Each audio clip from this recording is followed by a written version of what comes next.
இப்போ ப்ரெக்னெண்ட்டாக இருக்காங்க.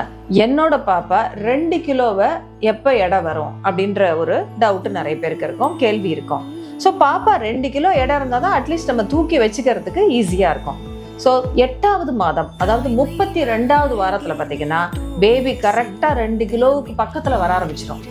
அதுக்கப்புறம் பார்த்தா வாரம் வாரம் பேபியோட எடை 100, 150 கிராம், 100, 150 கிராம்லேருந்து 200 கிராம் வரைக்கும் பேபியோட எடை வந்து அதிகமாகிட்டே போகும். அப்போ ஒரு அப்ராக்சிமேட்டாக பார்த்தா 33வது வாரத்துலேருந்து 34வது வாரத்துக்குள்ள பாப்பா கட்டாயமாக 2 கிலோவை ரீச் ஆகிடும். ஸோ 2 கிலோவை ரீச் ஆனாலே பேபி வந்து ஓரளவு நம்ம தூக்குற மாதிரியான ஒரு ஸ்டேஜில் இருக்கும்.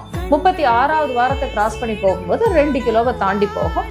அதுக்கப்புறம் அவங்கவுங்களுடைய உடல்வாகுக்கு ஏற்ற மாதிரி 2.5 கிலோலேருந்து 3 கிலோ வரைக்கும் இருக்கும். பட் இந்தியன் பேபிஸ், இந்திய குழந்தைங்க 2.5 கிலோ வெயிட் இருந்தாலே அது நார்மல் தான். தேங்க்யூ.